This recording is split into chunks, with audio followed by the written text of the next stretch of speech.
Welcome, residents, to the Dr. DC podcast. My name is producer Richard, and across from me is the doctor himself. Hello. Each week we talk about the weird and wonderful world of DC while fielding questions from listeners like you. That was very enthusiastic. Oh, God. Oh, I'm so sick. Oh, you push yourself too hard. Oh, God. Oh, Jesus. Hey, Doc. Yes. We got a review. What? Yeah. Really? Yeah. Oh, okay. Let's have it. Oh, my God. If this fucking thing fails, I swear to God, I'm going to cry. Yeah, this isn't the sixth time we've tried to fucking record this. Just like closing everything on every computer. So, yeah, we got a review. Okay. All right. Let's have it. So Matthew Daly gave us is it Daly or Daly? How's it spelled? Dalley. I'd say Dally. Okay. Matthew Daly gave us a review on iTunes with the subject, Hot Guys, Hot Show.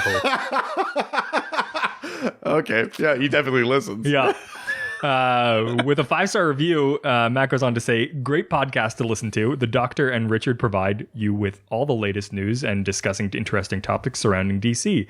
As a non-comic book reader, it is a great listen to it is great to listen to learn more about DC characters other than just Batman or Superman, with the odd inappropriate joke or two. I don't know what you're talking about. Yeah, it's almost, I mean, it's nice that he wrote it that way and not As if it's primarily it's all that? inappropriate jokes with the odd comic book information thrown in. Yeah. Shut up, bitch. Oh, that's awesome. Yeah. I was very happy to read that. Yeah. Thanks for sending your review in. We're one review away from you watching the first episode of Supernatural. I know, we're so close. Oh my God, I'm so excited. All right, let's go on to the news. You like to bring that back sometimes, don't you? Yeah, you know, as it suits me. Or you're having a stroke. I don't know. Yes, the most high-pitched stroke I could have. This just in, I'm having a stroke. Oh, no. Jimmy Olsen's hot sister joined Supergirl. I mean, that's not the headline, but that's my headline. An attractive actress, yes, has. I actually don't know anything else that she's from, but they've cast Jimmy Olsen's sister for Supergirl for the CW show. Her name, like the character's name, is Kelly Olsen. Which has that ever been in the comics? Jimmy has had siblings, but Kelly, I think, is new. Who knows? I don't know if they're going to make it. You know, we kind of talked about this in a previous episode. I don't know if they're going to make it kind of like an amalgam of different ideas or just a brand new character that happens to be Jimmy's sister. But yes, they have cast that. I think she's meant to be like ex-military or something like that. I always thought Kelly was better with Michael, but that's just me. No, it's Kelly and Zach, man. Oh, that's right. Ugh. God, you're sick. Jason Momoa pitched Aquaman 2 to Warner Brothers. I like that he's pitching. He's this deep into Aquaman now. Well, not specifically a whole movie, but apparently he had like ideas for like intros to Aquaman 2, which so he like comes out of the water. Like, that's great, Jason. and he like smashes a bottle on the ground, and there's like a band. I think it'd be great. Icky Thump is playing. Yeah. and everyone in the audience is just fucking jerking it. No, he's actually like, no, I don't want Icky Thump again. There's this band I heard called the Raconteurs. Really great.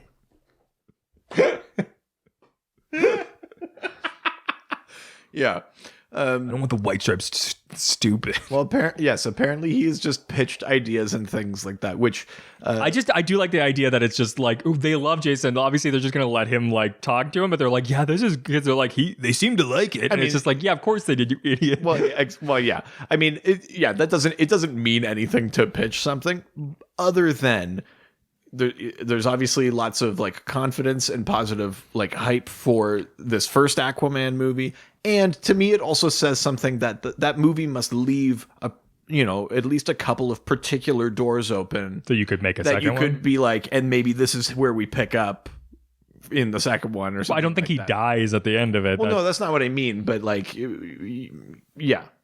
But maybe, Manta's on the run and he's, going after him or something. Like who knows, right? Like, but yeah, I just like the idea that he's excited, and yeah, I'm excited, and like we're all hard. We're all getting ready for this movie. Oh, like a fucking diamond. Yeah. All right. So like, he's like under the water and then he comes above the water. That's right, Jason. We're going to put this right on the fridge. No, I said the raconteurs. Give me a raconteur song.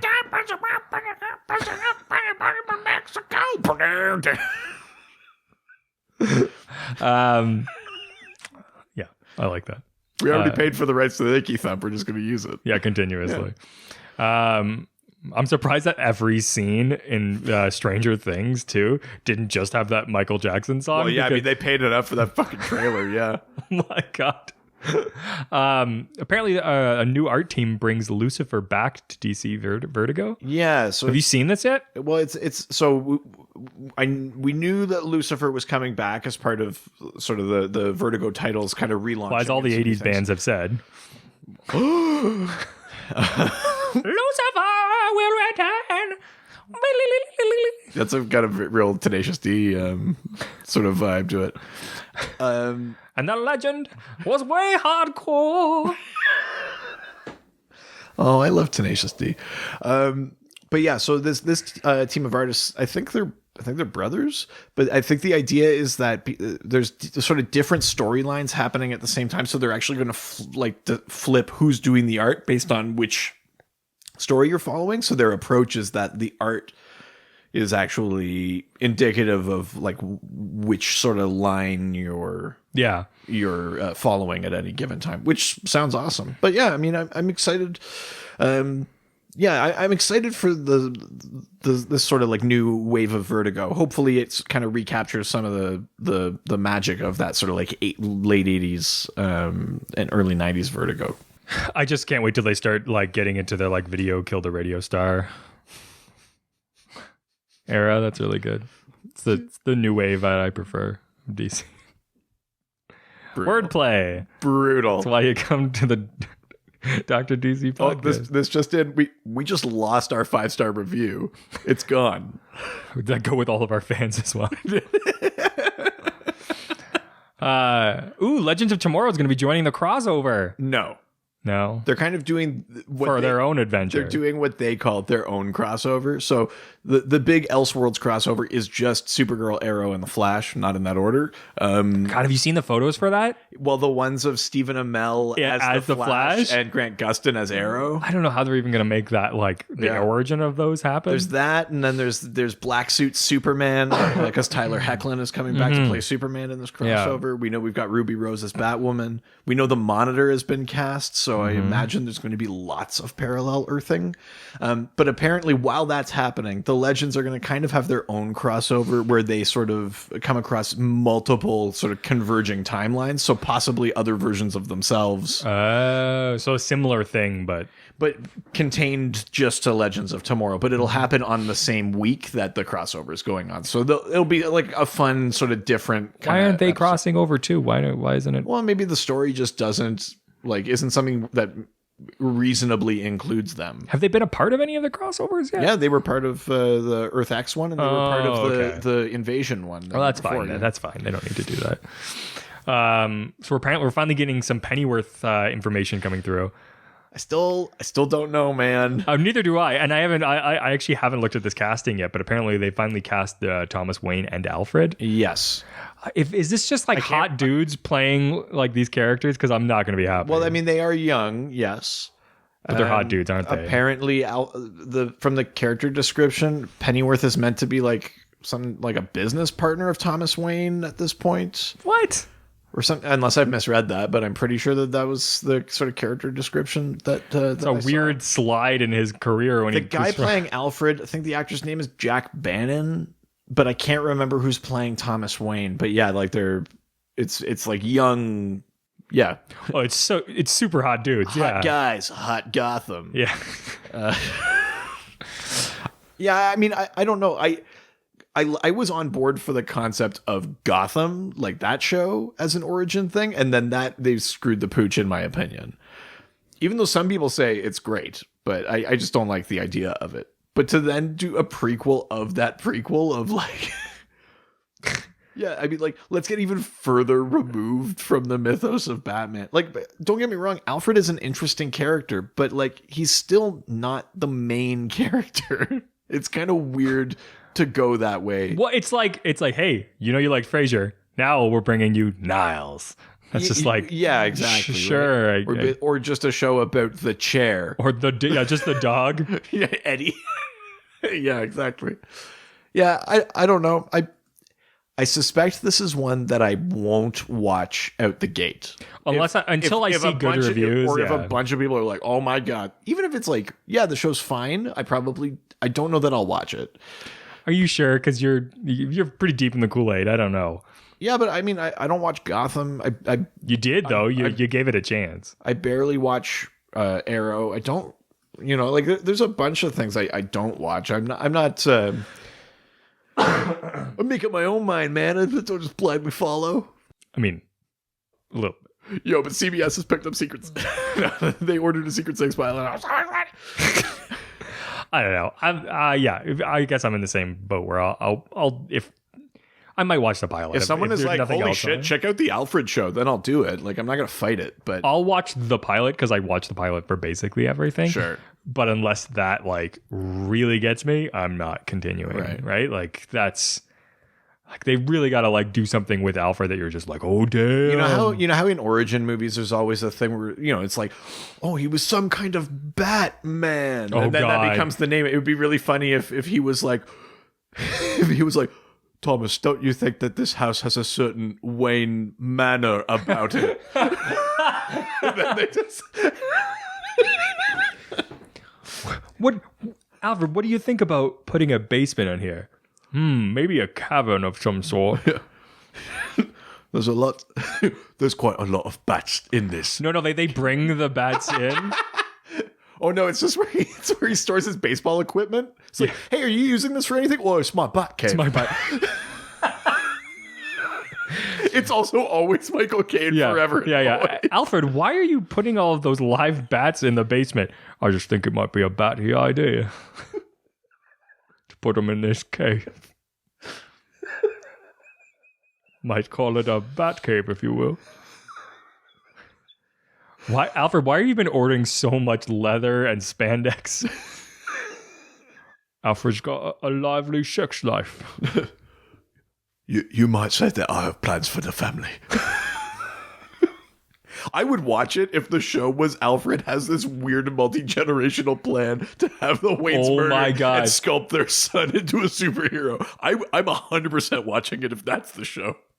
When the Waynes have the baby and he's just like, oh yes, the plans are coming together. Now remember, Mr. Wayne, you're going to want to turn left out of the Monarch Theatre. Down Crime Alley. You're going to want to... Crime Alley? It seems like a bad idea. I meant Park Road. No, it won't be called Crime Alley yet. In memoriam. No, nothing. I didn't say anything, sir. Alfred, did you want to have a drink with me? Yes, make it a Fernet Branca. Oh, where did you come up with a drink like that? I had it on the banks of the Honor. One day, I'll look at your son across from there. What? Sorry, what? What was that? Oh my God, I love this pitch so much more than what the show is actually going to be. No, it's not going to be that at all. Oh. Well, speaking of Batman apparently breaks a major DC comic villain's neck and leaves him for dead. In one of the new issues. I think he did it. I think he does it to the KG Beast. But they're fighting in the mountains. KG Beast breaks no neck. It's Soviet Gotham. It's Soviet Gotham. Now you're gonna want to go to the mountains and when you're you can't let go now, can you? When you're fighting the KG Beast, you're gonna want to hit him in the head so his neck breaks, and you're gonna want to leave him in the snow to die. And that's he's just talking to the baby. You're going to be sculpted by your tragedy. What? Nothing, Mr. Sorry, Wayne. yeah. Nothing. It's weird. You said something about tragedy. I'm sorry. Tea's on its way. I mean, nothing suspicious about that, I guess. Yeah, in Batman 57, Batman and the KG Beast, I think, are fighting in the mountains, and Batman basically, hits him in the head, like breaks his neck, and then leaves him there. Whoa. Now, who knows? In Batman 58, he'll be like, I always had a plan to go back and get him, like, because that shit happens in Batman stories all the time. But Yes, in that book, he basically has like broken the neck of a major villain and then left him to die. Yikes. You really want to do more, don't I you? do. I don't know how we're going to do this episode now. God damn it. Yes, Mr. Wayne. I'd like to encourage a pension for young boys in young Mr. Wayne. Now, Mr. Wayne, I know you're in love. She's a lovely girl, but her name isn't Martha. And I really think you should be with her, Martha. Might come in handy for your son later on.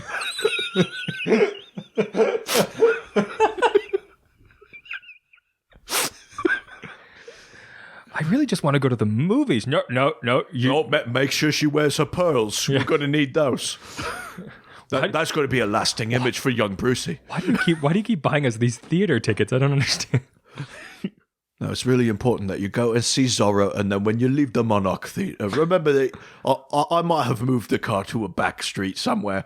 You're just going to want to cut through the crime alley, Park Row alley. God damn it. I love it so much. That's really good. Well, speaking of inner demons. Way to bring it back. I'm trying to. This week's theme. Yeah. Demons. Demons and hell. Hi, hell. As we continue Senor. October. Wait, keep going?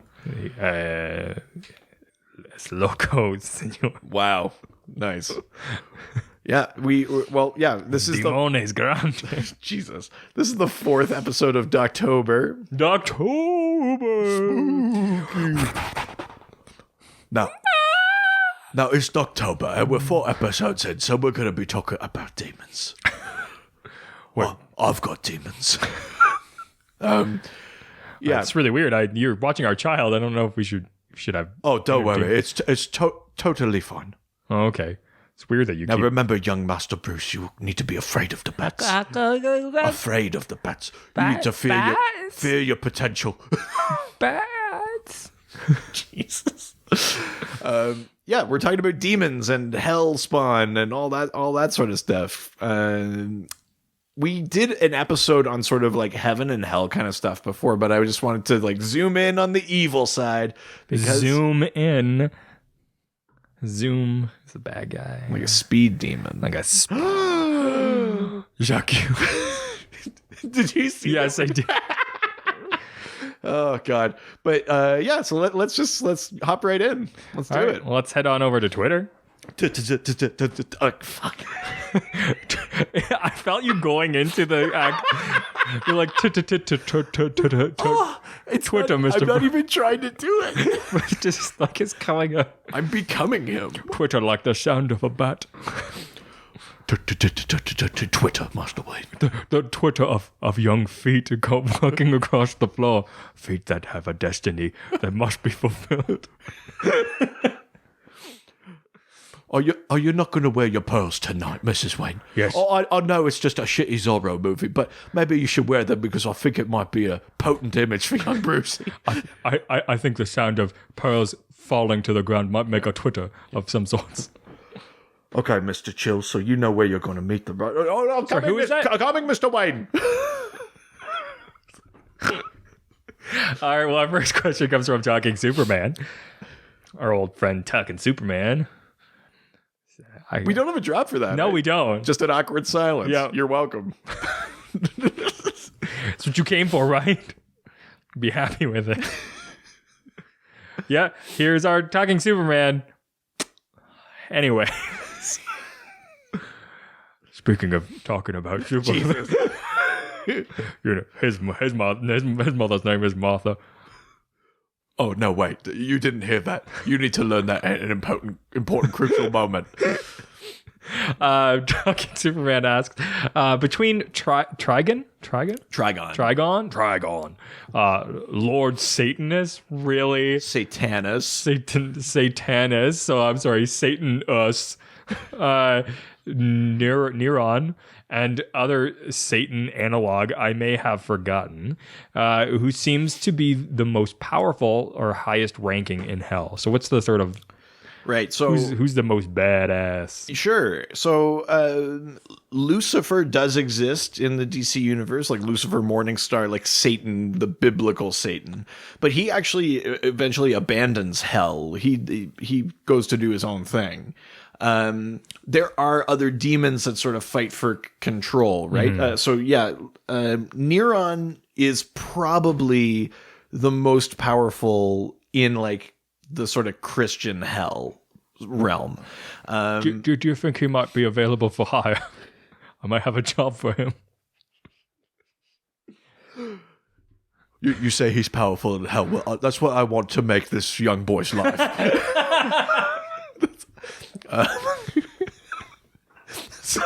We're not going to be able to get through this. No, we're never going to finish this episode. No. Neron, I would argue, is probably like among the more powerful from actual hell. The thing with Lord Satanus, there's a couple of different versions. One is like, and they're spelt differently. One is spelt with an I and one is spelt with a U. One is from like a far future that's sort of like back to medieval times.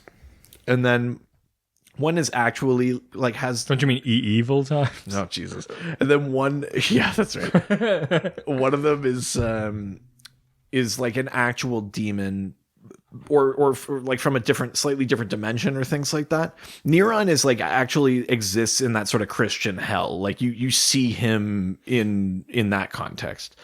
Trigon is like, he's composed of a bunch of like evil thoughts and things purged from purer souls. He's also demonic, but not explicitly like a lord of that specific hell. So in terms of this question, Neron is way up there. But if you're just pitting like raw power against each other, it's not really about like where they rank in a specific domain. I probably would put Trigon above those two. Are you a burden to your friends and family? Have you tried being here? Trigon. Do you know what? I might try that with Mr. and Mrs. Wayne. That might be the thing that gives him the impetus to become the Batman. I mean, I know that he's a baby right now, so he can't be really fighting any crime. I'll wait until he's 8 or 9 or something. But I feel like with his parents here, he's not doing much crime fighting. Maybe if they were gone, there'd be an opportunity to fight. And he doesn't even seem like he's going to put the effort into training to fight. You know, to fill out the suit, built to the specifications that I've built. His supple body won't be able to fill this muscly suit I've put together. idea that he's made a suit to fit a particular body type and he kills the ways to make it happen. Most people don't know that I'm actually a professional designer. I have a dream for this suit. This just makes me think of, remember we talked about Catwoman's new outfit? We're just like, keep it together, Alfred, keep it together. Oh, fuck. But yes, back to this question. I would put Trigon, of those three that you mentioned, is probably the most powerful. And for those that don't remember, Trigon is Raven's father. And so, you know, the Teen Titans. So Raven. He is so Raven, his father. So the Teen Titans like fought him a bunch, but he's an incredibly, incredibly powerful demon. And Lord Satanus, it really depends on who's writing him, can be powerful, but he's more kind of C-list, I would say. Trigon is the most consistently powerful. Occasionally, Neron he tends to like buy up souls, and that increases his power. Like he's almost like, he's like the venture capitalist. He's like a capitalist in hell. He uses souls as currency. So he has gotten very powerful for stretches, but then often loses that power again. So to me, it's Trigon. Totally. Yeah. All right, let's go to the next question from Warlock Thanos podcast. All they say is, woof. All they say is, you can't leave out the Demons 3. No, you can't. Who were they? The Demons 3, their names are Abnegazar, Wrath, and Gast. And they fought the Justice League. Like originally, that was where they showed up. But they are three demons. They're each bound to like a specific item, but Some may say a Horcrux. Yeah, I mean, you could make the argument that yes, it would be the same type of idea. The Demons 3 pop up a lot. And in more recent years, they tend to, of course, you see them more in the magic end of things. Constantine's gone up against the Demons 3, things like that. But in their original appearances, they fought the Justice League. But they are actual demons from hell, whose spirit and power are bound to physical objects. But they work together. They're not just like 3 separate entities on a team. They're like 3 pieces of a whole, basically, is the idea. But yeah, I'm trying to think of I think there's that animated Constantine movie, or it's in Justice League Dark, like the animated movie or something like that. I'm pretty sure there's a version of the Demons 3 that show up somewhere in there. I might have the movie wrong, but I'm pretty sure there is some sort of animated representation of them. But they're the sort of demons you could make a bargain with, or like a deal, like that kind of classic sort Are they like, we, the Demons 3? I mean, I don't. It feels like a thing that they would be doing. Right. Anything called the Demons 3? They're Ferengi.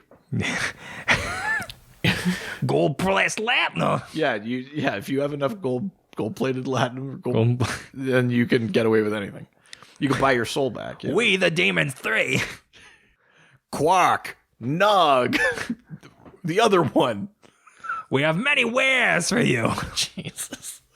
Yeah, they still show up. We also have bagels because we're Jewish. Jesus. I can say it. It's fine. You keep saying that. Keep saying it. Do you know what? To kind of tie this into the previous question, I would actually say the Demons 3 rank relatively high in power. I'd probably put them as more powerful than Lord Satanus, most versions of Lord Satanus.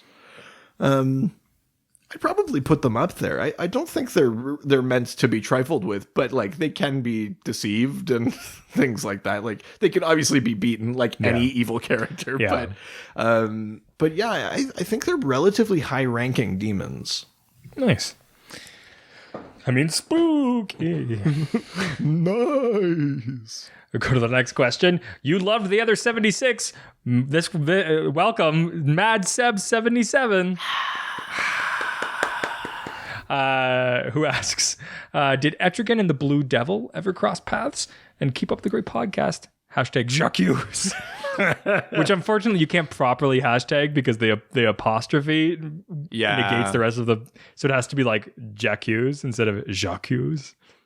Fun fact. Someone used to say something about Jack Hughes, but we won't talk about that because there's nothing to talk about. Nothing to talk about. It's an accident. That's right. It's an accident. Yeah, I said it. I fucking told you. Listen, if you keep fucking saying that like that, it's going to sound like we don't have a fucking story straight, okay? Well, yeah. I already said it was an accident. Why would you say it's an accident? Why don't you see why you keep bringing it up? Because that just makes it look more suspicious. I just said it's an accident. Whatever. Once. Okay. So, the Blue Devil, his name is Daniel Cassidy, not David Cassidy. We've made that joke. And I've never made a joke twice. And Daniel Cassidy gets his power by wearing... It's essentially... Well, it got kind of retconned a little bit, but it's essentially the skin of a demon named Nebiros. So the Blue Devil himself, it actually kind of becomes part demon because he's sort of bonded to this demon skin. Mm-hmm. Nebiros is extremely powerful. Would probably rank above the Demons 3, below Neron and Trigon. I like that you just now have made it part of the entire episode where you're going to rank all the bad. I'm just, as I'm thinking about it, I'm kind of making my power rankings. So. It's top 10 demons. Ha ha. Was that Letterman? Yeah. Oh, okay. Yeah. Etrigan, reminder for those, is a demon who is bound to a human host, Jason Blood, by the wizard Merlin in like King Arthur days. And he's the one that's like famously the rhyming demon. He has to say his rhyme in order to change form. It's like gone, no form of man, arise the demon Etrigan. Have they crossed paths? Almost certainly, because they both kind of occupy that sort of demon corner of the mythology.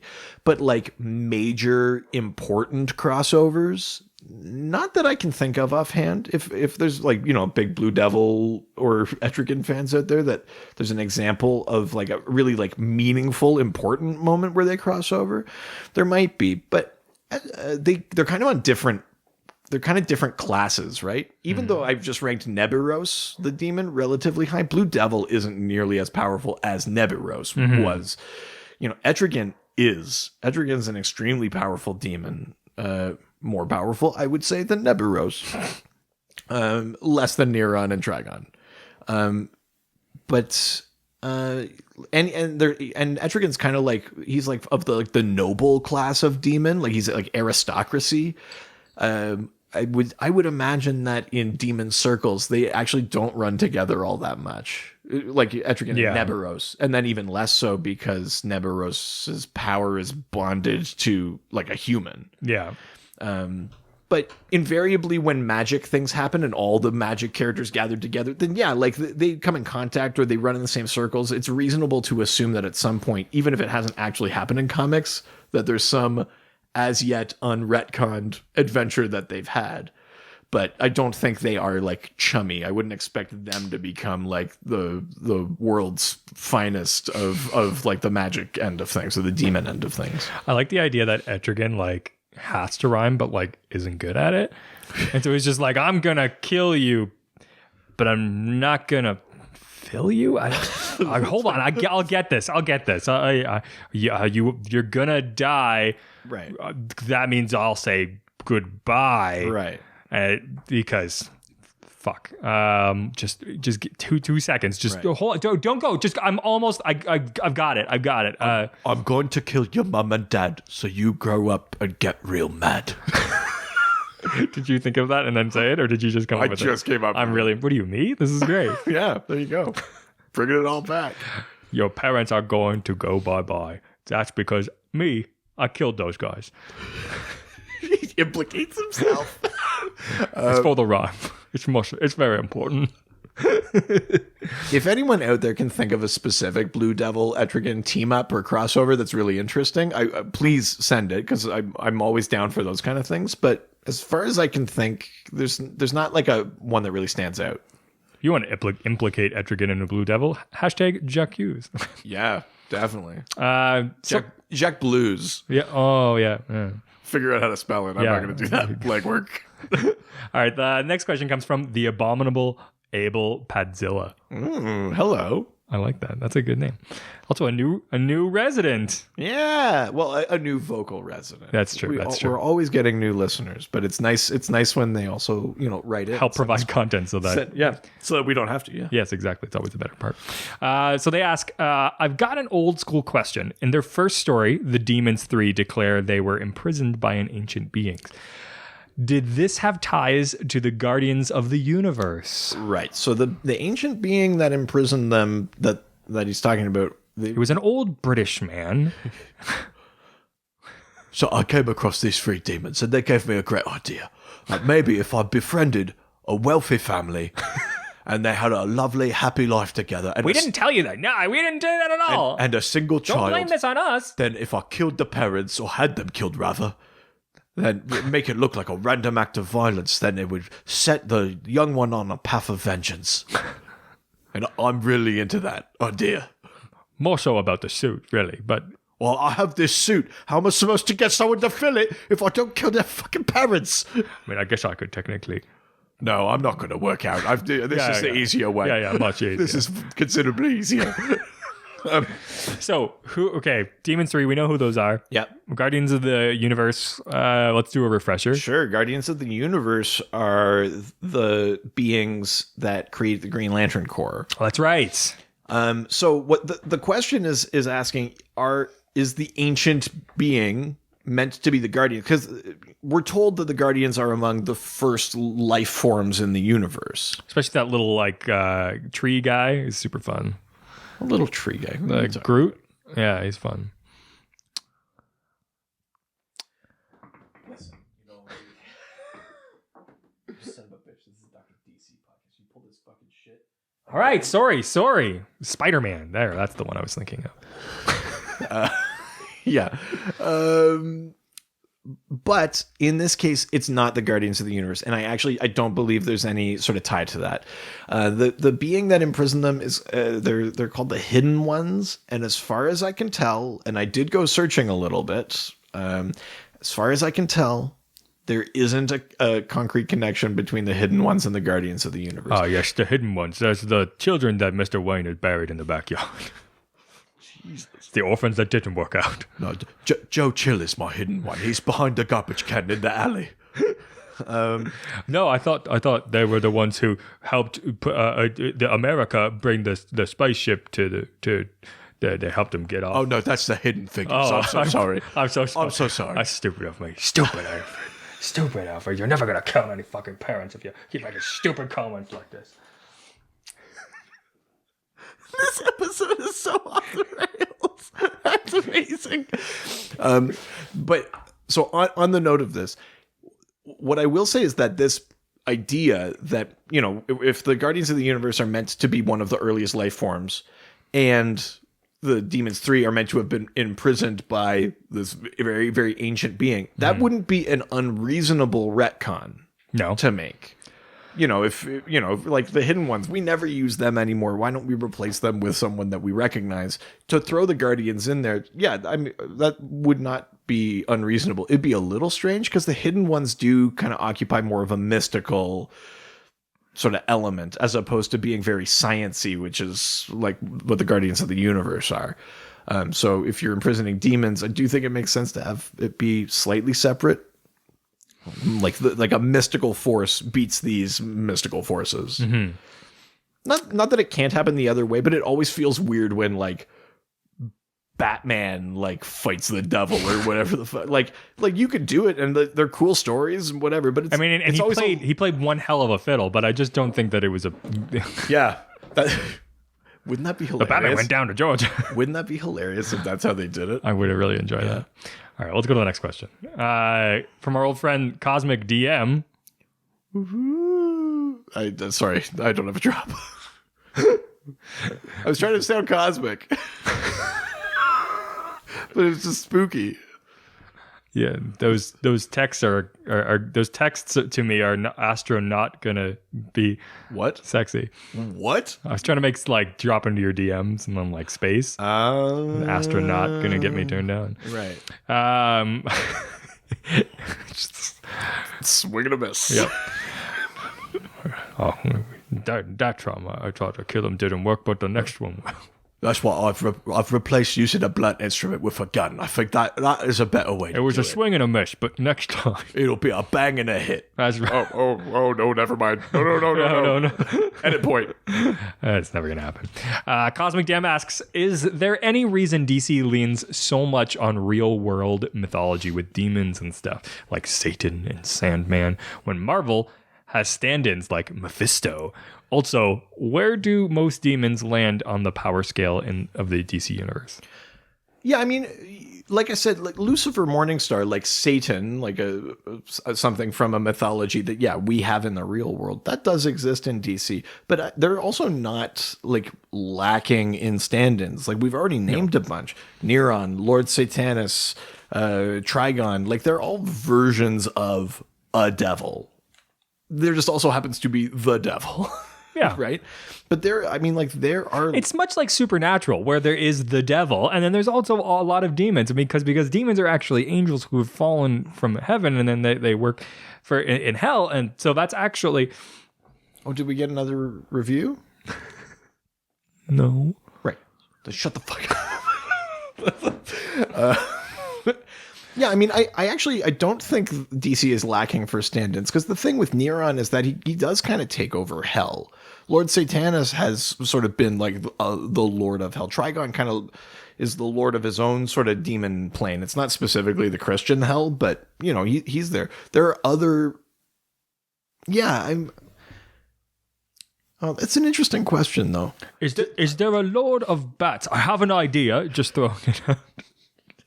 Jesus. It'll work out eventually.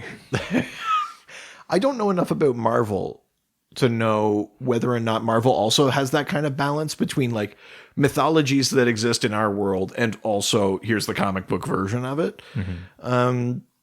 But DC does do a lot of that. Like there's a lot of that kind of balancing act. In the New 52, they retconned the Phantom Stranger to be Judas Iscariot, like the betrayer of Christ. So we, that character exists, but then there's also just like other like secret histories. Like there's like Nabu the Wizard in ancient Egypt and, and the Council of Eternity and things like that. So yeah, I actually think DC does do a fair bit of that where they kind of, they blend both. And I don't know if it's to make it slightly more relatable or if it does the opposite, but yeah, that's a really interesting question to bring up. My argument is that DC does have stand-ins. They don't only lean on that, but I do think it's something that makes it more interesting that you could take like an established mythology like the Bible and then fold it in and say, now let's like spice it up with superheroes. You know how the Bible, it needs to be spiced up. Yeah, I'd say so. There's not enough death and fighting in it. Well, I was going to say there's not enough tolerance. I'd say it's not enough bets, but... Now, there's nothing specific in the Bible that says that thou shalt not have someone killed. What I wonder is if Jesus' parents weren't around, would Jesus last a little bit longer and fight a little bit harder? just wondering. Like for example, if Joseph and Mary were gunned down in an alley in Galilee after going to see going to see a passion play, then maybe Jesus would have fought he would have been able to fight the Romans a little bit better. Maybe Jesus would still be around. Maybe he would go around in the form of some sort of terrifying animal, like a bat per se. Maybe if their butler did the work that he should have done. Jesus' butler, a famous figure in the Bible. Yes. He would have been if he had done what he was supposed to have done.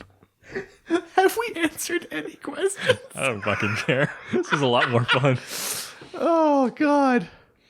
Also, where do demons land on the power scale of the DC universe? Generally speaking, demons are extremely powerful. And part of that is that magic in general, if you're going to rank magic, someone with a magic power that's meant to be relatively equal to someone's sciencey power, magic will probably edge them out. Magic's always, because it's a bit more mysterious. It doesn't have like the same concrete limitations that a scientific power has. And it's funny to say that because if you go back to episode 61, we talk all about how the concrete, quote unquote, limitations of science powers are constantly broken in comic books. Mm-hmm. But I think in general, because magic is maybe a little bit more mysterious, or it's about like manipulating sort of like these like fundamental forces of reality, magic in general is more powerful. And so then the demons, especially some of these ones we've been talking about, are very, very highly ranked in terms of the danger or the scale of their power. Plus, a lot of them could do things like, soul possession or things like that. They exist in multiple planes of existence. So they already have like a different perspective of power than mortals who live in one plane, right? So generally speaking, demons are extremely powerful, but then there's a whole range within that, right?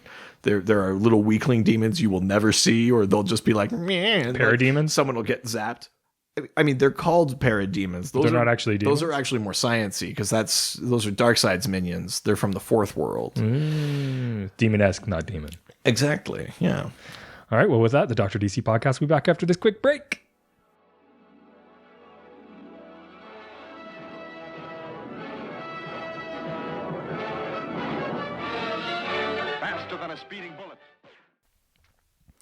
Hey there, residents. This episode of the Dr. DC podcast is brought to you thanks to our amazing sponsors, Great Lakes Grooming Co. They sent us some awesome products to try, so let's check them out. We have the pine tar soap. This is amazing. We use it all the time at my house. It's a really wonderful sort of peppermint smell to it. It's a traditional recipe. that they've developed themselves, and it's awesome. It's a great way to get clean and smell good every day. As well, I love the peppermint lip balm, especially this time of the year, living where we do, constantly getting sort of dry lips, and it's a huge pain. So definitely want to use that. Great Lakes Grooming is meant to be easy to use, rain or shine. All their products are purposely designed and environmentally responsible, handmade here in Canada, really ready for adventure wherever one may find themselves. For you lucky listeners, we also have an opportunity where you can get 10% off on Great Lakes Grooming regular priced products by going to www.greatlakesgrooming.com and using the promo code DRDC podcast. That's right, www.greatlakesgrooming.com. Promo code is DRDC podcast. Back to the show.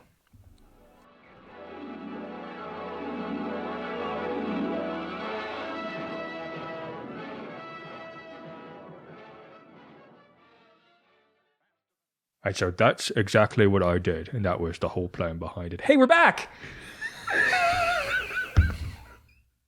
Great timing.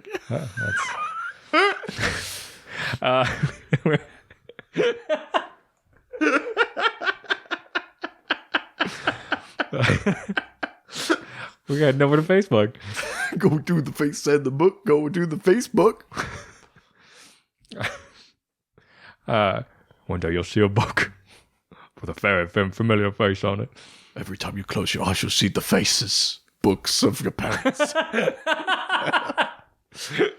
We have a question from our old buddy Adam Upper. All right. Upper or barely know her. Jesus. I haven't used that one in a while. You've gained so much energy in the last 20 minutes. I know. I'm so sick right now. After this is done, I'm going to go into a coma.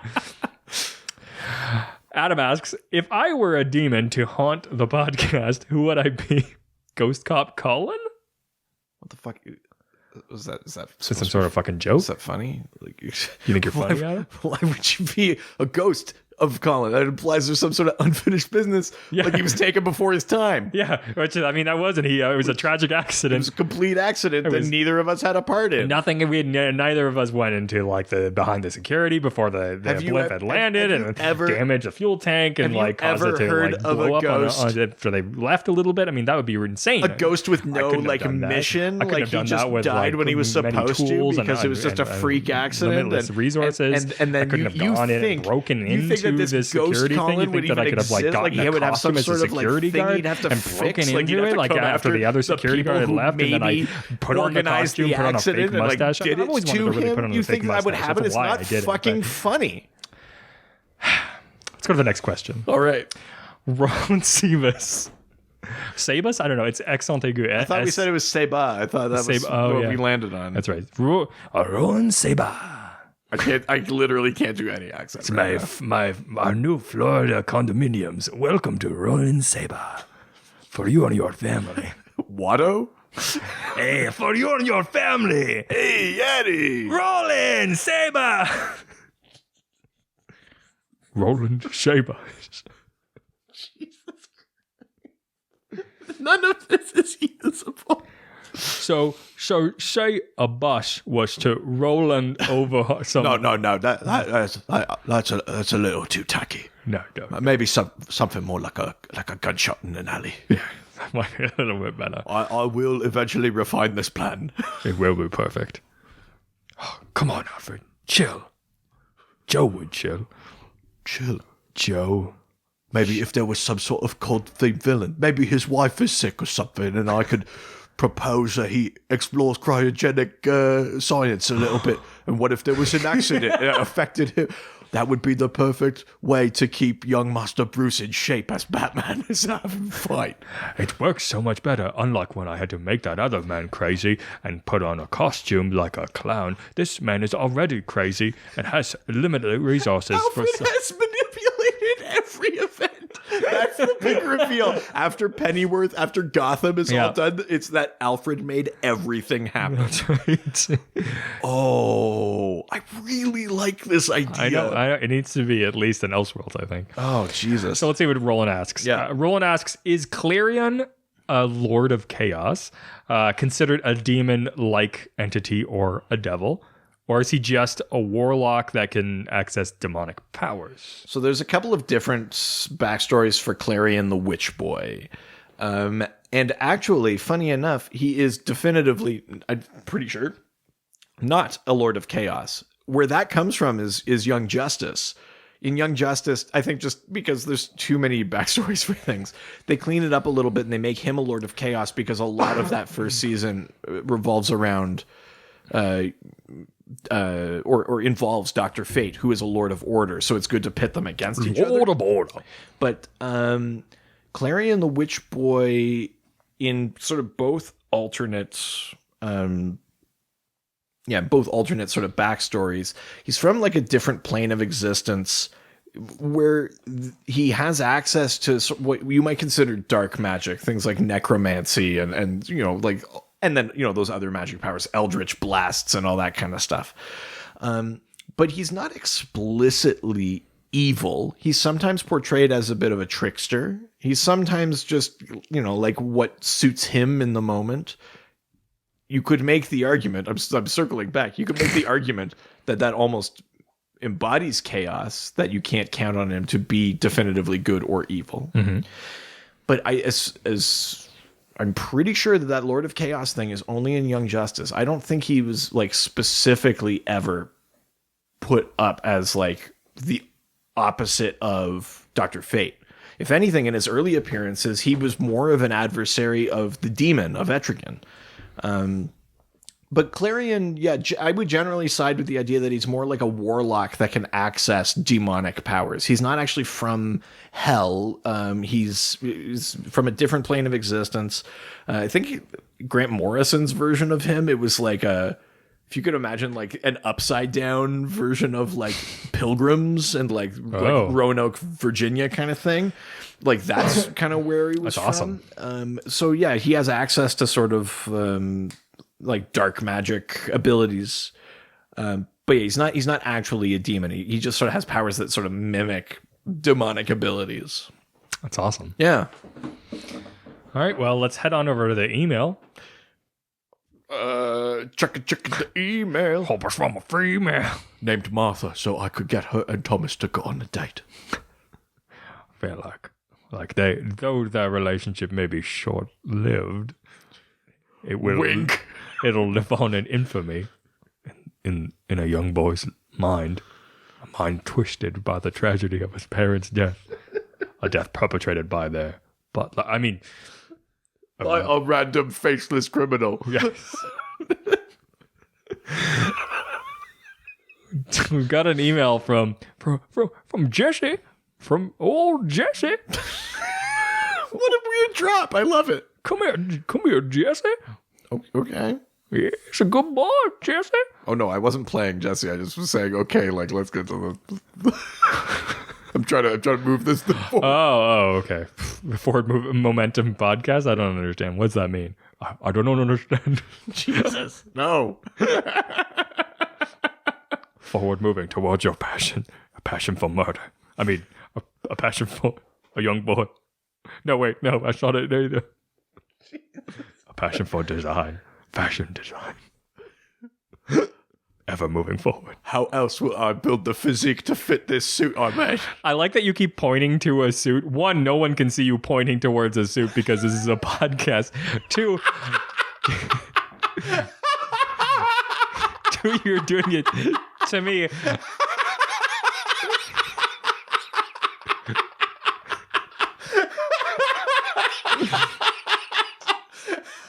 I know that mime work had been really working out for you. But My God, I am acting so hard and no one can appreciate it. Fuck. I really felt like that suit was just to the left of you. Yeah, well, and the soup is just to the left of that. Yeah. Delicious soup of parent soup. Wow. Yikes. So what does Jesse have to ask? He says, "Hello, Doc and producer Richard. Hey, Jesse. Hey there, Jesse."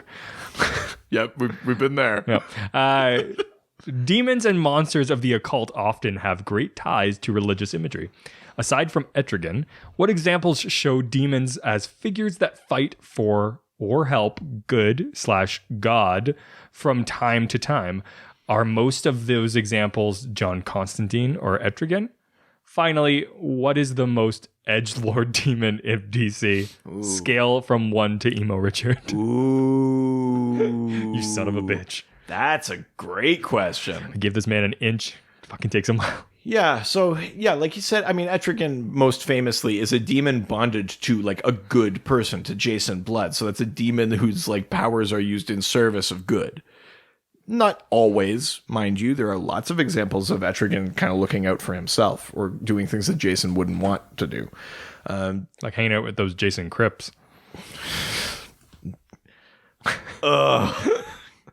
Hacha! Get out of here, Dad! Oh, okay, you kids, you have fun. Remember, Dad's always around. Cool Dad. Jesus. What was the question? Oh, right. Right. Etrigan and Constantine. Constantine is not a demon, just to clarify, but, you know, a sorcerer, magic user, who is not explicitly a good person, but sort of fights on the side of good. Other examples, they're not necessarily all, like, explicitly demonic. Mm-hmm. But, you know, when you think of, like, a ghost, a haunting spirit or something like that, that might tend to veer to, like, the bad, you know, that they might be bad or whatever. Like a poltergeist or something like that, right? Mm-hmm. But, like, Dead Man is the kind of ghost that, you know, has unfinished business. The kind of ghost that there's no reason for us to encounter. So, like, I mean, I'm kind of pushing the scope of this question a little bit by including a character like Dead Man, who's explicitly a hero, but sort of maybe comes from a region of the mythology of... No, that's not even true, because, like, Patrick Swayze Ghost, he's a good ghost. He's, like, the avenging ghost. Sexy kind of ghost. Sexy ghost. Pottery ghost. Yeah, to be a demon that fights on the side of good. Well, again, this wouldn't be a hell demon per se, but, like, Abigail Arcane becomes the avatar of the Rot. She takes over for Anton Arcane, who is Swamp Thing's greatest enemy. But Abigail Arcane is in love with Alec Holland. They're sort of meant to be together. But she also, in the way that Alec respects like a balance of things, he doesn't want the green to have victory at the expense of everything else. He doesn't want to wipe out humans. Abigail understands the balance, that not everything can be rot and decay, but rot and decay has a place in the natural kingdoms. Mm-hmm. So within those natural kingdoms, the rot is hell. You know, like of those other sort of natural realms. But she is a character that will, when called for, fight for balance, which is not explicitly good, but it's also not evil. So that, I mean, that might be a bit of an example of that. Certainly Lucifer is a character who, you know, he abandons hell. He kind of goes to do his own thing. He's not explicitly bad. Satan himself in DC is not explicitly the worst. And maybe the biggest one is Raven. Raven is the daughter of Trigon. She has that evil in her. Trigon is basically like composed of evil spirits and then, you know, has a daughter. So that's in her, but she uses that power, her soul self and that sort of demonic ability to fight for good. Sometimes that, you know, pushes her a little bit to, you know, she might lose control or things like that. But she does that all the time. Raven's probably the best example of that. Or the Enchantress is June Moon is like basically shares a body with a succubus. That's a demonic entity. And if June uses too much magic, she loses control over the succubus. So using too much magic basically turns her full into the Enchantress, but she can just use a little bit and stay in control. So, yeah, I mean, like her and Raven, I think, are maybe the two best examples of that, like a evil power used for good kind of thing. Yeah. And what's the most edgelord demon? Oh, right. It's got to be Clarion, the Witch Boy, From a scale of 1 to emo Richard. Ooh, emo Richard. Wow, full. Yeah. I'm saying it's Clarion That's the a Witch full Boy. 10? I don't know. I don't know what the scale is. Yeah. Yeah. Clarion the Witch Boy is definitely an emo Richard. So I swear to God, Jesse, I send you one fucking photo. That's all you can think about. I should have never have sent Kyle those photos. By the way, Jesse, Jesse? send those photos. Not those photos, the other ones. Send pics. Pics or it didn't happen. All right, let's head on over to Reddit, where everything's good. Yeah. No one's ever mean. Yeah, that's true. Especially on our subreddit. People are lovely. Oh, yeah. The one and only question comes from GCPD Officer 5562. Oh God, Pennyworth! Now you've done it. They've figured it out. Oh no, Oh, it's okay. It's okay. You can. The fans are here, but it's all right. it's all right. You have an airtight alibi. Sure, you're the one that bought the tickets. Sure, you're the one that told them where they should park. Oh no, they're totally gonna figure it out. Oh God, one death leads to another. I had no choice. What else was I supposed to do? Oh no, he's still alive. God, die. Oh, it's coming from underneath the floorboards. Oh, Pennyworth, you knew that this was going to happen. No, it's God. You had to kill him. You had no choice.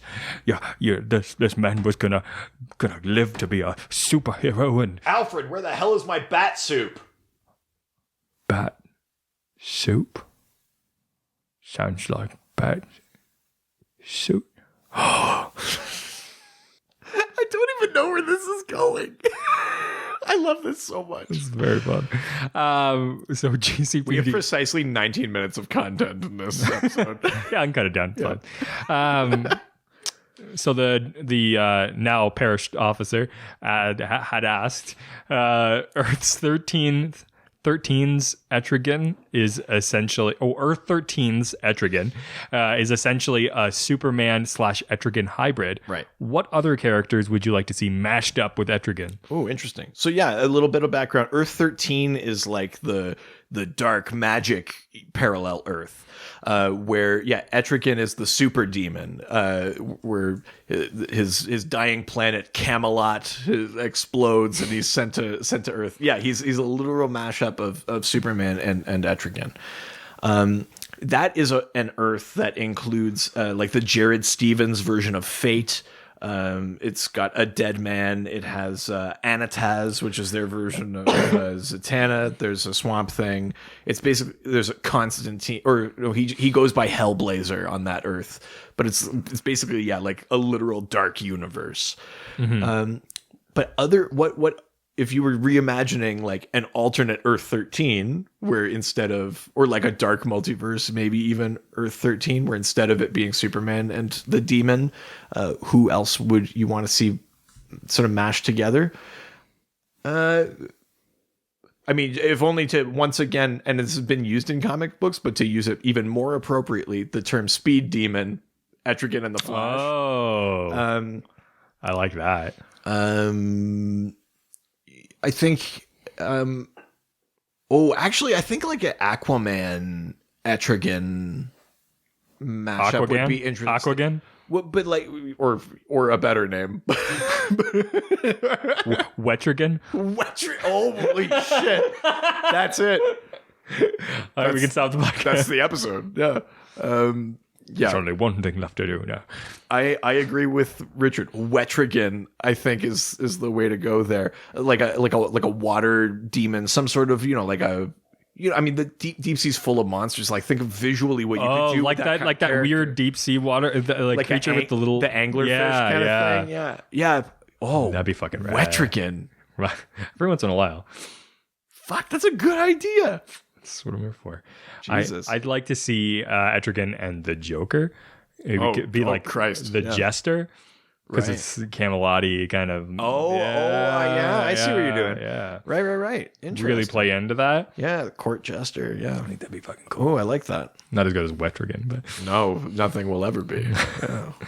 All right, let's head over to Instagram. Now we're going to Instagram, take some questions and answer them. Yeah. All I can think about is Joe from Earth 2 on the Flash show. Oh yeah, jazz singer Joe. That's right. I've been rewatching. That's the only reason to think of Jazz Singer Joe is to be like, I've just watched that. Yeah. Yes. Well, it's short-lived. Yeah. Unfortunately, spoilers, I guess, but I don't fucking care. We've never cared about spoilers before. Yeah. No, we're just about till we're like almost to the end of season 2. Oh, it's so exciting. Yeah, and I mean you've watched it before, but then it is season fun to 3. rewatch. Yeah. Well, my wife hasn't, so she I think she's watched almost all of season 2, but forgot. Like she keeps being like, "Oh, that Jay Garrick is such a nice guy." Oh no! Oh, your poor wife. Yeah, and she What was an just emotional roller coaster. yeah, literally, this morning, she was Especially just the like, weird twist because like Jay dies, and then there's all those shit with the what do they call them? she's like, "Who's that guy knocking on the cell wall?" Yeah. She's like, "Why did he write Jay?" And it's just like, what? But you better recognize. Amazing. So our email, our Instagram is from. Oh yeah. Sorry, it's from the real Josh Gill. Christ. Ah, Gil. Sexy ass Gill. He's cool with it. It's fine. You keep saying that. He keeps posting those fucking thirst traps on Instagram. Thirst traps. He knows what he's doing. It's not like he's not looking for You're attention. 30. You can't use that word. Yeah, I'm only 30. That's right. Fuck you. I'm only 30 for about a month. I'm 30. Are you older than I am? Yeah. No, you're not. Yeah, man. My birthday's in July. But you're older? I thought you just turned 30. No. Fuck off. Yeah. Oh. Well, then even less reason to use that word. Yeah. Oh, God. I'm friends with an oldie. Literally just by a few months. Oh, I'm going to be sick. We were born the same year. Oh. Jesus Christ. Josh has got a few questions. Sure. Questions 3. Like demons. Yes. Here are my questions 3. I don't know why I'm holding up 3 fingers. Yeah, you fucking shit on me for miming. Yeah, but I'm not like gesturing towards something for the listeners. Well, you know, I paint. That's my art. It's a great art to put in a podcast. I paint with gestures. Holy shit. So Josh's first question is, while most of the demons in the DCU are tied to into the traditional structure of hell, in quotations, Sure. there is at least one major one that stands apart, Trigon. Mm-hmm. Where would you rank him power-wise in relation to some of the major demon and hell figures like Etrigan, Neron, Lucifer? I mean, we've kind of already done this, but Yeah, that bit we've sort of touched on. But. Do you want to? That's the first question. Sure. So like I said, Trigon isn't from like the Christian hell, but there are these sort of magical beings on a different plane of existence who basically purged all of the evil from them. And that sort of combined mass of evil eventually coalesced into a form that then impregnated someone, and then Trigon was born, I believe. And then Trigon himself fathered Raven. So Trigon he's a demon because he's born of these sort of magical soul-related powers, but he's not like in that sort of Judeo-Christian model at all. He's a separate being from a different plane of existence that is an extremely powerful demonic entity. Yeah, we've talked a bit about the level of power. Trigon ranks way up there. Would you say number 1? No, because especially when it comes to the idea of like heaven and hell and that, there's always a bigger fish. But right next to number 1, I would say Trigon is not one to be meddled with. Yeah, but yeah, like I said, he's from a different plane. Hell kind of has its own sort of thing. Like in Morrison's map of the multiverse, there's a place called Hell. Yeah. But then there's another place in the same sphere of existence called Underworld. And that's where like other underworlds are, like Hades from the Where like sexy the vampire women like fight against werewolves and for like the underworld of like the Underworld of the endless is there, or the Greek pantheon's underworld is there, or so much like the rest of the multiverse, it's segregated into different sections. exactly. They all exist in the same sort of like sphere, the sphere of the gods, but they're not all in one spot. Not that they can't go betwixt each other. Exactly. They absolutely can, but they are kind of like different areas and regions. So you can have like multiple, basically like devil analogs. That's why you have Neron, Lord Satanus, Trigon. Yeah. Nice. All right. Well, the next question is, other than Etrigan, what other evil, in quotations, characters traditionally end up aligned with heroes? Well, I think we basically touched on that one too. Yeah. I would say the Enchantress and Raven count. Oh, yeah, you're right. Sort of born of evil power, but used for good. Or Blue Devil as well, like he has the power of Neburos, but fights for good. I think that would be another one I'd throw in there. All right. And the final question is, best or favorite hero possessed by a demon story?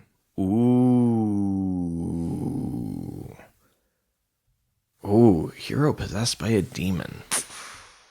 Well, actually, do you know what? I'm reading one right now that's really good. I mean, maybe technically not a demon, but right now Wonder Woman is being possessed by Hecate, the witch mother, the goddess of magic. And it's in a story that's unfolding right now called The Witching Hour. It's not done. Like, I'm in the middle of this story, and it's been really good. But basically, Hecate has basically like witch marked three characters: Black Orchid, Wonder Woman, and Manitou Dawn, and all three of them are basically under her, in her thrall right now. And Wonder Woman, with that sort of level of magic, where even characters like Zatanna and Constantine can't keep up, and being like corrupted and turned evil, that's very sort of frightening vision, and that story's done a really, really great job of that. Nice. If there is there like a superhero that hasn't been like possessed by a demon that you would like to see? Oh, okay. I'm sure at some point all of them are possessed by something, but Besides their inner demons. So many demons. Well, do you have one? Is there one where like you think a certain type of power would be interesting to see a demon get access to? Or I like the idea of, one is the Flash. Sure, that would be really cool. The Speed Force is not to be trifled with. Yeah, it's something that would be really interesting. Yeah. And then I would love to see Shazam. Oh, interesting. Well, I think you could do the whole like analog of like a kid dealing with like puberty, dealing with like sort of like dealing with a inner demon thing, and Shazam's suddenly becoming like a teen. You could do like a thing where he's becoming a teenager, and so people just think he's being an asshole, but he's actually possessed by a demon. Shazam is interesting because Shazam actually draws his power from like other gods. Yeah, right. Because he gets like the speed of Mercury, like that sort of thing. So then a demon accessing through Shazam, the powers of gods. Oh yeah, that's I really like that one too. God, you're all over it. Wetrigan, a demon Shazam. Give me a head cold and fucking weird shit comes out, buddy. Yeah, holy shit. I really like that one. I think maybe just for like visually how it would look in a comic, someone like Animal Man or like or Beast Boy, somewhere where like if a demon possessed them, and animals, they use their powers to like see how monstrous they can. Yeah, or like they can still turn into the animals, but the animals are like more fucked up looking. Yeah, like I think from a visual perspective, it'd be cool to see like an animal character, or it's like they're like rabid now. Yeah. I think I'd be into that. That would be neat. That's really cool. I like that a lot. Well, that's it for the questions this week. Wow. Now we head into everybody's favorite section. I actually don't know if anybody likes it at all. Let us know if you like it. Because wouldn't that be amazing if everyone's like, oh, fuck this. Yeah. Oh, God. Here's a part where I skip 25 seconds. Skip ahead to where they ask us for reviews. Yeah. That's the part we really enjoy. So we're doing this week's Dial Doc. Yeah. Are you prepared at all? I am, actually. Fuck yeah, bud. Yeah. That gives me time to think of something. Sure. What do you got? My character is called Tabletop. Tabletop? He's a fucking dork. tabletop. I don't have an assigned gender. Hero, but has like a bunch of different like dice and like rolls them to determine like what power they have at what level and whether or not they're going to like be good or evil. Oh, Like, or rather, be almost like a coin with two faces. But it's more complex because there's more things, and you know, like there's all sorts of different versions. So like the D20 would be like the powers. Yeah, what power do you have? And there's 20 options. You know, there's a D4 of like, do you like selflessly help? Do you selfishly help? Do you selfishly not help? Or, you know, there's all these like between morality and their power and then how powerful they are. You know what would be the dice determine it, and they actually can't act until they roll the dice. You could do one of those. That's tabletop. You could do like a comic for that as like a choose your own adventure. Oh yeah, that'd be kind of neat. Yeah. It's like, where do you roll? And then like you find different ways to ending of the story. Oh, that's kind of neat, actually. Yeah. Did you hear that they're doing a choose your own adventure for Black Mirror for the new season? What? On Netflix? Oh no. Where you can actually choose how like a story goes. Oh, that's fucked up. Yeah. I'm interested in that. Right? Yeah. It's fucking amazing. It's weird that Netflix is kind of bringing back DVD mini games. Yeah. I'm totally okay with that. Oh, what was that game from Community where they where they get stuck in the game? Yeah. Fuck, yeah. Oh no, the one where they actually do like the videotape game. Oh, is it yeah. What's his name from Breaking Bad? The creator from Breaking Bad is the character in it too. Oh, that's good. Yeah, those old like light gun kind of games. Yeah. All right. Shit. So he's a Jack in the Box. Okay. His name is Pop. Okay. It's a villain. Right. He's a weasel. No. No, he's like a clown, like a Jack in the Box actual clown. Pop goes the weasel. And it's just found by random people, and whenever they play the song, it opens up and sucks them into it. Oh. And never to be seen again. But to what end? Does it like absorb their soul just to make it more powerful, or just eats them? Okay, so when you dial the H dial, it turns you then into this thing that just eats people. Yeah. Your only function is to eat people. Yeah. Oh, Jesus. You always go like villain route, like no heroes. It's almost like there's some inner darkness within me that needs to come. It's almost like, all right, I've got an idea for a villain. Well, if I had an H dial, I think what I would do is I'd punch in the numbers, and hopefully I don't want to be anything too fancy. Maybe just a down on his luck C-grade criminal with a stupid name who could just sit in an alley with a revolver and try to hold up a rich pair of parents and a little boy. Or I might kill the parents, you know, so that the boy grows up with a bit of a drive for vengeance and for justice, and so that he could fit in the suit that I made. Gesture. That's oddly specific. Yeah, I don't know what his name would be. Maybe like Jim Cool or something. Yeah, like that. yes, I like that. It needs a bit of refining, but I'll work on it. Jeez. Chill. Jeez. What was that you just said to me? Chill? Oh my God. I've got it. I finally cracked it. Oh, God. Well, with that... So, I'm going to hand you a reading assignment for next week. Oh, yeah, we got to do that. Yeah. Because next week will be the final episode of Doctober. Holy. And I think it's only fitting that I give you to read Blackest Night, DC's big zombie story. Blackest Night. It's much like a dark night, some might say. I'll refine it a little bit. Yeah. It's like I want him to be on a sort of crusade, but like where he wears a cape. Yeah. Like a cape crusader. Oh my God. Quick. Where's my fucking notebook? Where's my needle and thread? I have some adjustments to make.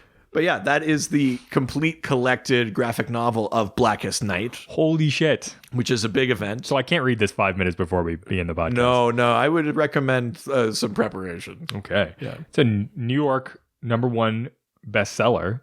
it's I mean, not to bias your reading at all, but it's one of my favorite stories, and I think I've said it on the podcast before. I read Blackest Night about once a month. What? Yeah, Once a month? I love it.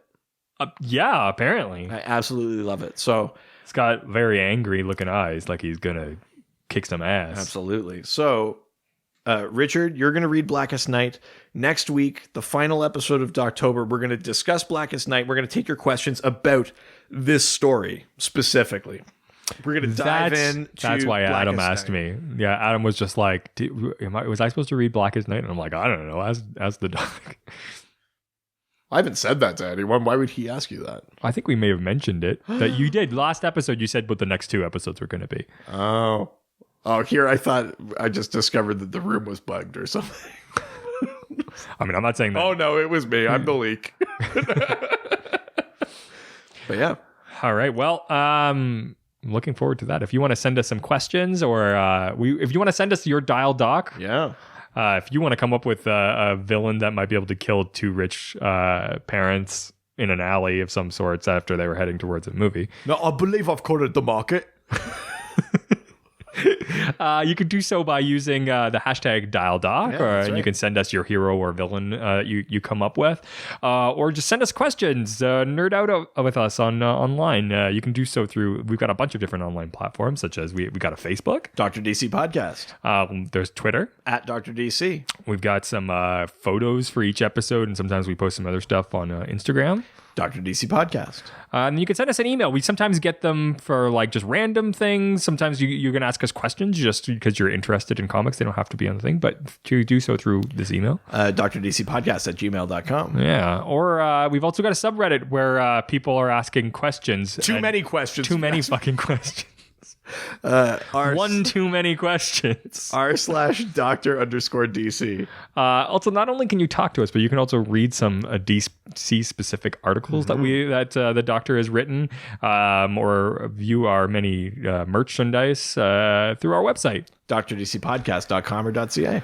And don't forget, go to iTunes, subscribe to the podcast if you haven't done so already. And then leave us this 5-star review. And one more. We just need one more. And the doc is going to have to watch the pilot episode for Supernatural. Where that will lead, what we'll do with that information, I don't know. But the only way you're going to find out is if you review that. If you give us a review, a 5-star review, that's right, and write something on iTunes. This could be the start of the Doc Point universe, where it just becomes the Doctor Supernatural podcast. The Doctor Natural. The Super Doctoral. Need some work. I don't want them to be artificial, but I want them to be superior in some way, like a superior natural. Supernatural. Get my fucking notebook. Got some more costumes to wear. My God. We're really more just leather jackets and some cool boots, and maybe to have an Impala of some sorts. Yes. So with that, I can't believe anyone is going to get through this episode. If you did, kudos. Send us a hashtag I did it. Yeah, hashtag I did it if you actually listened all the way to the end of this episode. Because, I didn't do it. Hashtag I did not do it, you officer. You'll catch my book coming out next month if I did it. If I had arranged the murder of the Waynes. Did we do this joke last episode too? Yes, we did. We got a lot of fucking material. Well, with that, we'll check you next week. Same doc time, same doc podcast network. Nice. Brain Adios. freeze. Brain freeze. Podcast network. Check it out. Ciao, ciao. All the superheroes, they always fight for what is right. Live with danger and adventure, they are men of might. This was a Brain Freeze podcast.